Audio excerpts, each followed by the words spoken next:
কোরআনের বানিয়ে সে কবিতায় স্থান করে নিল। কান্ডারিয়ে তরির পাকামাঝি মাল্লা, দাড়ি মুখে শারিগান লা শারিকাল্লাহ। কান্ডারিয়ে তরির পাকামাঝি মাল্লা, দাড়ি মুখে শারিগান লা শারিকাল্লাহ। কোরআনের বাণী আত্তাহিয়াতু লিল্লাহি ওয়াস সালাওয়াতু ওয়াত তাইয়্যিবাতু।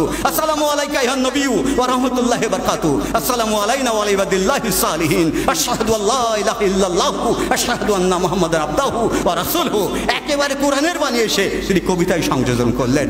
এ পর্যায়ে আমি সমাপনী বক্তব্য প্রদানের জন্য আহ্বান করছি অত্র কলেজের বাংলা বিভাগের প্রাণপ্রিয় শিক্ষক, আজকের অনুষ্ঠানের সম্মানিত সভাপতি জনাব মুন্সি আবু সাইফ স্যার। ধন্যবাদ। আমি কোথাও কোনো লবিং গ্রুপিং করিনি। কিভাবে আমাকে ডেকেছে একমাত্র সৃষ্টিকর্তা জানে। কোথাতে কিভাবে আমার ডাক পড়েছে আমি নিজেও জানি না। মনিরুল হাসান ভাই বললো আপনি কি মুন্সি আবু সাইফ? বললাম হ্যাঁ। বলছে যে আপনাকে কাজী নজরুল ইসলামের একটা অনুষ্ঠান সঞ্চালন করার জন্য বিটিভি কর্তৃপক্ষ আমন্ত্রণ জানাচ্ছে, আপনি কি রাজি? এখনো 10 দিন সময় আছে। আমি একেবারে আগ পেছ কিছু চিন্তা না করে বললাম হ্যাঁ আমি যাব। সভাপতি হিসাবে শুধু ধন্যবাদ জানানো, এটাই হচ্ছে আমার কাজ। তারপরেও কাজী নজরুল ইসলাম বলেছিলেন যে যবে উৎপীড়িতের ক্রন্দন রোল আকাশে বাতাসে ধ্বনিবে না, অত্যাচারীর খড়গ কৃপান ভীম রণভূমি রণিবে না, বিদ্রোহী রণক্লান্ত আমি সেই দিন হব শান্ত। স্যার একটা কথা বলেছেন যে তোমরা আমার তাকে বলা হয়তো কেউ তাকে বলতে তার কবিতায় কোনো উচ্চ মার্গের দর্শন নেই। তিনি নির্দিষ্ট একটা যুগে আবির্ভূত হয়েছেন, তিনি একটা যুগের কবি। কেউ বলেন তিনি হুজুগে কবিতা লেখেন, তিনি হুজুগের কবি। আবার কেউ কেউ বলেন তিনি যুগ এবং হুজুগের কবি। কাজী নজরুল ইসলাম বললেন পরোয়া করিবা বাঁচি না বাঁচি, যুগের হুজুগ কেটে গেলে মাথার উপর জ্বলেছেন রবি, রয়েছে সোনার শত ছেলে, প্রার্থনা করো যারা কেড়ে খায় 33 কোটি মুখের গ্রাস, যেন লেখা হয় আমার রক্ত লেখায় তাদের সর্বনাশ, তাদের সর্বনাশ, তাদের সর্বনাশ। তাহলে যুগ হুজুগ যাই বলো না কেন মেনে নেবো, কিন্তু এক জায়গায় মানবো না। প্রাবন্ধিক একেবারে তার জীবনের ধারাবাহিকতা আলোচনা করতে গেলে কারাগার থেকে একেবারে শেষ প্রান্তে এসে যে প্রসঙ্গটা এনেছেন সেটা হচ্ছে সঙ্গীত জীবন। নজরুলের সঙ্গীত জীবন বাদ দিয়ে কোনোদিন সমৃদ্ধ প্রবন্ধ হতে পারে না।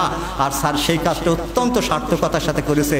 আমার কথা নয়, বিখ্যাত নাট্যকার ডিএল রায়, দ্বিজেন্দ্রলাল রায়ের পুত্র দিলীপ কুমার রায়, উপমহাদেশের বিখ্যাত সঙ্গীতজ্ঞ, তিনি বলেছেন কাজী নজরুল ইসলাম শুধু বাংলাদেশে নয় সারা পৃথিবীর ইতিহাসে যদি 10 জন শ্রেষ্ঠ গীতিকারের নাম করা হয় কাজী নজরুল ইসলাম একজন।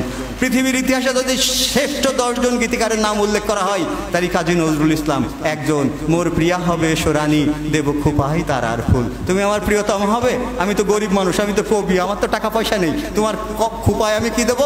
আকাশের থেকে তারা নিয়ে ফুল করে খোপা বেঁধে দেবো। কর্ণে দুলাবো তৃতীয়া তিথির চৈতি চাঁদের দুল, চৈত মাসে 3 দিনের যে চাঁদ উঠেছে সেইটা নিয়ে এসে তোমার কানের দুল বানিয়ে দেবো। কণ্ঠে তোমার ঝুলাবো বালিকা হংস শাড়ির দুলানো মালিকা, আকাশ থেকে যে হাঁস সারিবদ্ধভাবে চলে যাচ্ছে সেই হাঁস ধরে নিয়ে এসে তোমার গলায় মালা বানিয়ে দেবো। বিজলি জরির ফিতায় জড়াবো মেঘের রং এলো চুল,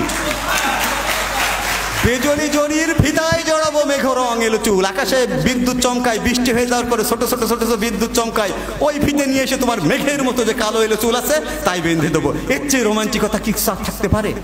আমরা গজল বিষয়টা নিয়ে একটু ভুল ধারণা আছে। আমরা বলি না এবার গজল পরিবেশন করবেন অমুক, আসলে গজল হামদ নাত, নাতে রসুল শানে খুদা। শানে খুদা হচ্ছে হামদ, আর নাতে রসুল রসুলকে স্মরণ করে যেটা লেখা হয়। আর গজল হচ্ছে আরবি, ফার্সি, উর্দু, হিন্দি শব্দ সমন্বয়ে যে গান রচনা করা হয় সেটাই হচ্ছে গজল। আর এই গজল 1926 সালে প্রথম রচনা করেছিলেন কাজী নজরুল ইসলাম।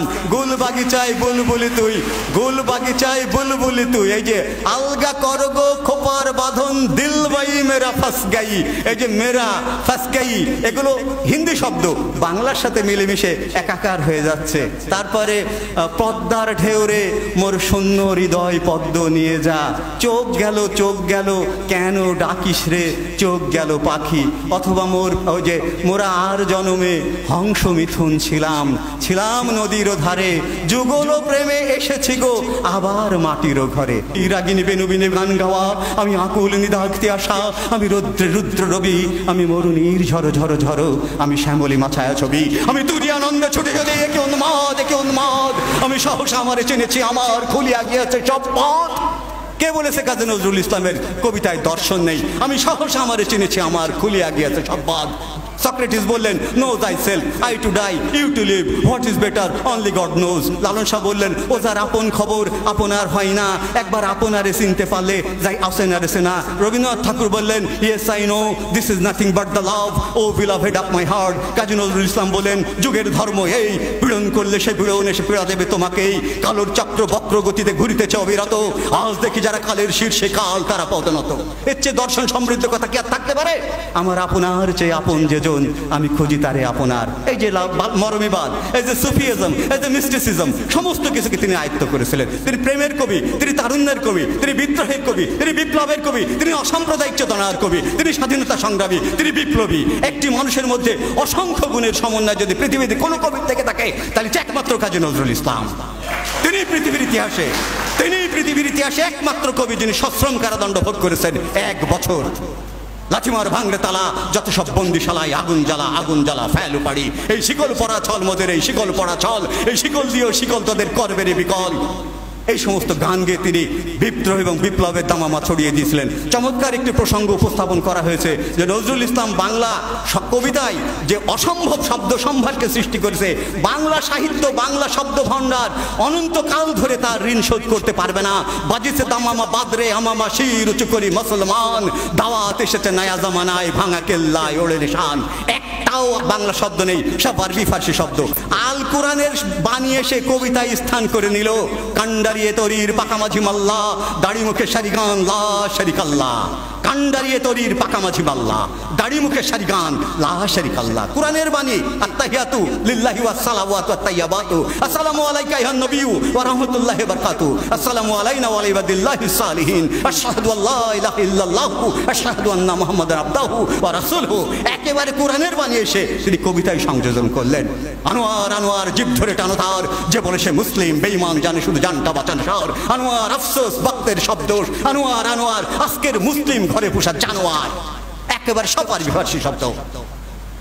এত বড় কবি পৃথিবীর ইতিহাসে জন্মগ্রহণ করতে পারে? কোথাকার শব্দ কোথায় নিয়ে এসে কিভাবে সংযোজন করলেন? আমরা গর্বিত জাতি, যেমন একটা কবিকে আমরা পেয়েছিলাম। অসাধারণ একটি প্রবন্ধ উপস্থাপন হয়েছে। প্রবন্ধটা যদি আরও কলেবর নিয়ে উপস্থাপিত হতে পারত, তাহলে আমরা আরও সমৃদ্ধ হতে পারতাম। সব কিছুই আছে, কিন্তু সবগুলো পাঠ করা সম্ভব হয়নি। আমরা কাজী নজরুল ইসলামকে স্মরণ করতে এসেছি।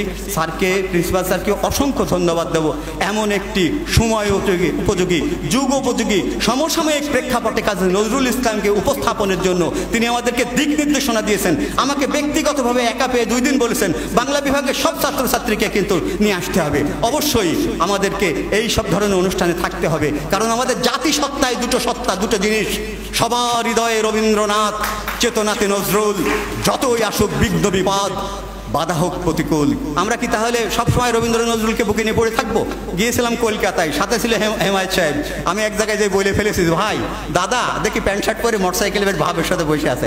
আমি বলছি, দাদা আমি একটু রবীন্দ্রনাথের বাড়ি যাবো। বলছে, রবীন্দ্রনাথ আপনার কি হয়? ওই যে গুরুদেব বলিনি, রবীন্দ্রনাথ ঠাকুর বলিনি। হেমায়েত সাহেব ছিলেন, আমার সাথে ছিলেন অদূত স্যার। আমরা 3 জন যে রবীন্দ্রনাথের বাড়ি MS রোডে যাবো, মহাত্মা গান্ধী রোডে, MG রোডে, মহাত্মা গান্ধী রোডে যাবো।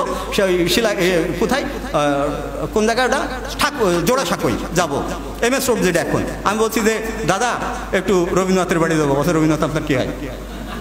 সব বনাশ করেছে। আমি একবার লাজবাব। আসলে তারপরে তিনি বললেন, রবীন্দ্রনাথের বাড়ি যেতে হলে আপনাকে যেতে হবে হাওড়া স্টেশনে, সেখান থেকে গণদেবতা বলে একটা ট্রেন ধরতে হবে, ট্রেন ধরে যেতে হবে বোলপুর, বোলপুর থেকে বীরভূম, বীরভূম থেকে বোলপুর, বোলপুরের পাশে শান্তিনিকেতন, সেখানে যেয়ে নামতে হবে। আমি চিন্তা করলাম, এ রবীন্দ্রনাথকে পালন করে আর আমরা রবীন্দ্রনাথকে লালন করি।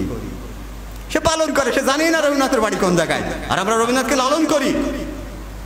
লালন করি না, প্রতিদিনই আমাদের জাতীয় সঙ্গীত ধ্বনিত হয়ে থাকে। আমাদের যখনই রাষ্ট্রীয় সংকট, তখনই বেতার এবং টিভিতে রবীন্দ্র এবং নজরুলের দেশত্ববোধক গান, দেশত্ববোধক কবিতা আবৃত্তি হয়, গীত হয়ে থাকে। রবীন্দ্রনাথ এবং নজরুল সবসময় বুকের ভিতরে রবীন্দ্র নজরুলের বই নিয়ে পড়ে থাকতে মান্না। তারা হচ্ছে সেই দার্শনিক সত্তা, যখন জাতীয় সংকট আসবে, সেই যাবতীয় সংকট উত্তরণের জন্য তারা পৃথিবীর অমীয় বাণী যেগুলো দিয়ে গেছে, সেগুলোই সমানভাবে প্রাসঙ্গিক হয়ে থাকবে।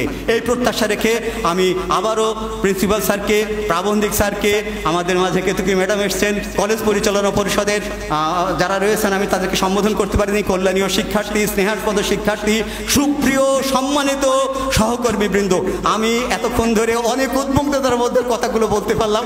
আমি যদি কোনো ভুল করে থাকি, আমার উদ্বিগ্নতা দেখে স্যার একটু মনে মনে রাগ করেছে, আমি ক্ষমা চেয়ে নিয়েছি স্যার। আসলে আমার একটু আবেগের ব্যাপার ছিল তো, আমি ছেলেকে বলে দিয়েছি ফোন করে, বাবা রেকর্ড করে ফেল পেন ড্রাইভ দিয়ে। আমি পরে এসে দেখছি স্যার আপনার কাছে আমি আবারও ক্ষমা চাচ্ছি স্যার, আমি একটু উদ্বিগ্ন ছিলাম, তবে আমি প্রত্যেকটা কথা শুনেছি। আমি বক্তব্য অনুষ্ঠান উপস্থাপন করতে যে A to Z প্রত্যেকটা বক্তার বক্তব্য শুনি, এবং আমি পরের দিন বলে দিতে পারবো এই কথা স্যার আপনি ওই দিন বলেছিলেন, এই কথা সেলুন জোয়ারদার স্যার ওই দিন বলেছিলেন। বলছে কি করে পারি সেগুলো? আমি স্যার আমি বক্তব্য গিলি, আমি বক্তব্য একেবারে গিলে ফেলি, আমি সব জায়গাতে শেখার চেষ্টা করি। বিশ্বজোড়া পাঠশালা মোর সবার আমি ছাত্র। প্রিন্সিপাল স্যারকে অসংখ্য ধন্যবাদ, এমন একটি চমৎকার আয়োজন করে আমাদের জাতীয় কবির প্রাসঙ্গিকতাকে আজকে আবার নতুনভাবে নতুন প্রজন্মের কাছে জানিয়ে দেওয়া গেল। সবার প্রতি অভিনন্দন, শুভেচ্ছা, নজরুলীয় শুভেচ্ছা।